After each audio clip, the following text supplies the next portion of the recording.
अस्सलाम वालेकुम नाज़रीन इकराम। दुआओं की कबूलियत का ख़ास महीना है। नबी अलैहिस्सलाम की दुआओं से, आपके तरीके से, आपकी सुन्नत से कुछ ऐसे आदाब अख़ज़ किए गए हैं कि अगर उनको मलहूज़ रखते हुए दुआ की जाएगी तो ज़रूर कबूल होगी। हम कुछ उन्हीं आदाब का तज़किरा करते हैं। सबसे पहला अदब यह है कि इखलास के साथ दुआ की जाए। नाज़रीन इकराम, नबी अलैहिस्सलाम के पास एक सहाबी आए, उन्होंने आपसे दुआ की फरमाइश की तो आपने पानी मंगवाया, उससे वज़ू किया और वज़ू करने के बाद उस सहाबी के लिए दुआ की।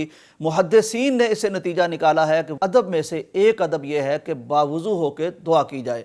दूसरा अदब नाज़रीन इकराम यह है कि ग़ज़वा बदर के मौका पर नबी कायनात सल्लल्लाहु अलैहि वसल्लम ने जब देखा कि एक तरफ मुखालिफिन हज़ारों की तादाद में हैं, मुसलमान चंद सौ हैं और ये हक़ व बातिल का ऐसा मार्का है कि इसमें बहुत बड़ा इम्तिहान होने वाला है। उस मौका पर आपने एक बड़ी कमाल की दुआ की थी। सीरत की किताबों में उसका बड़ा शानदार तज़किरा है। आप वहाँ बैठ गए, आपने दुआ के लिए हाथ उठाए और दुआ करनी शुरू कर दी और किबला रुख होकर आपने दुआ की। आपने इस कदर गिरियाजारी के साथ, इस कदर इल्हा के साथ दुआ की। हाथ आपके फैले हुए थे, चादर कंधों पर मौजूद थी और इस कदर आपने जब गिरिया से दुआ की तो चादर भी सिरक गई। तो बहरहाल उस वक्त चूँकि रुख किबला की तरफ था, इमाम नववी और दीगर मुहद्दिसीन शारहीन इसे ये दुआ का अदब अख़ज़ करते हैं कि वज़ू के बाद बंदा दुआ करे और किबला रुख होकर दुआ करे। नाज़रीन इकराम, दुआ का एक और अहम तरीन अदब यह है कि दुआ करने से पहले एक तो अल्लाह तबारक व तआला की हम्द व सना बयान की जाए और दूसरा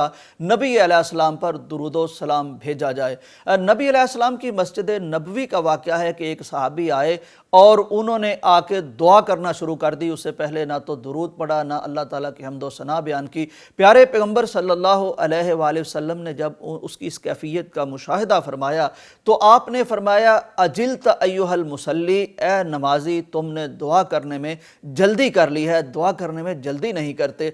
इसी मौके पर एक और शख्स आया, उसने भी नमाज़ पढ़ी, उसने अल्लाह ताला की कमाल की हम्द व सना बयान की, प्यारे पैगम्बर पर दुरूद पढ़ा और उसके बाद जब उसने दुआ करना शुरू की तो पैगम्बर अलैहिस्सलाम ने अपनी ज़ुबान नबूवत से खुद फरमाया कि अब तुम दुआ मांगो, अब तुम्हारी दुआ कबूल होगी। नाज़रीन इकराम, दुआ का एक और अहम तरीन अदब यह है कि दुआ सच्चे दिल से, समीम क़ल्ब से और पूरे यकीन कामल से की जाए, क्योंकि नबी अलैहिस्सलाम का इरशाद है कि उदउल्लाह व अंतुम मूक़िनून बिल इजाबा, तुम जब भी अल्लाह के सामने दुआ करो, जब भी अल्लाह के सामने हाथ फैलाओ तो तुम्हारा दिल इस यकीन से भरा होना चाहिएगा कि ज़रूर मेरा अल्लाह मेरी दुआ कबूल करेगा। फरमाया कि वालमू अन्नल्लाह ला तजीबु दुआइन मिन क़ल्बिन गाफिलिन लाहिन, याद रखो कि अल्लाह तबारक व तआला कभी भी उस दिल की दुआ कबूल नहीं फरमाता जो दुआ में न लगा हो, जो किसी और तरफ जिस शख्स की तवज्जो हो, जो बेपरवाह दिल हो। हमारे यहाँ आजकल जो दुआएं होती हैं, मौलवी साहब हाथ उठाते हैं और हम उसके पीछे आमीन आमीन कह रहे होते हैं। ना दुआ की समझ आती है, ना अल्फाज की समझ आती है, ना तवज्जो उस तरफ होती है, बल्कि ये जहन में होता है कि कब मौलवी साहब इसको ख़त्म करें तो मैं चला जाऊं। ये बिल्कुल इसी कैटेगरी में आता है कि मिन क़ल्बिन गाफिलिन लाहिन, जब तवज्जो नहीं होती, परवाह नहीं होती, दिल हाज़िर नहीं होता, हुज़ूरी क़ल्ब नहीं होती तो दुआ इस मौका पर कबूल नहीं होती।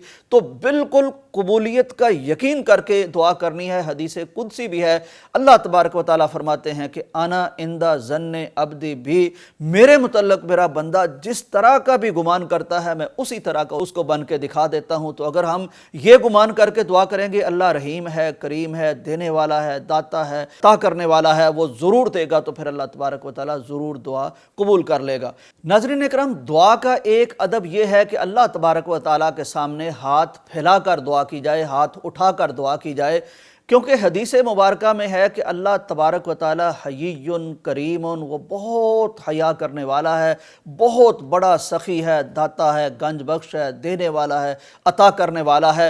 तो जब कोई बंदा अल्लाह के सामने हाथ उठाता है, दुआ करता है, तो अल्लाह को भी हया आती है कि इस बंदे के अब हाथ खाली नहीं जाने चाहिए। तो अल्लाह हया करता है, कभी खाली हाथ नहीं लौटाता। तो इससे एक तो ये पता चला कि अल्लाह तबारक व तआला के सामने जब भी हुजूर क़ल्ब से, समीम क़ल्ब से दुआ की जाती है तो अल्लाह कबूल फरमाता है। साथ ही ये नुक्ता भी सामने आ गया कि अल्लाह हाथ खाली नहीं लौटाता, चुनाचे हाथ उठा के दुआ करनी चाहिए।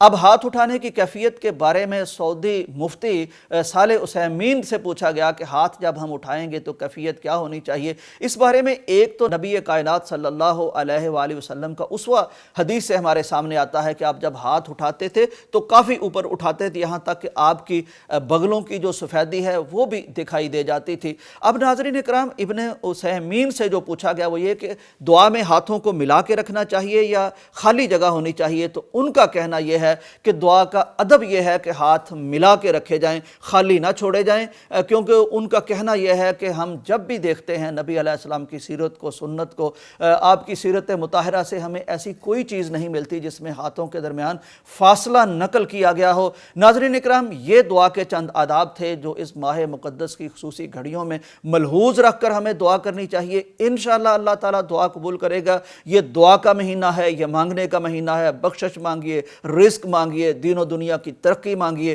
اللہ تعالیٰ عطا کرنے کے لیے تیار بیٹھا ہے۔ دعا ہے کہ اللہ تعالیٰ ہمیں دعا کرنے کی توفیق عطا فرمائے اور اللہ تعالیٰ ہماری دعائیں قبول فرمائے۔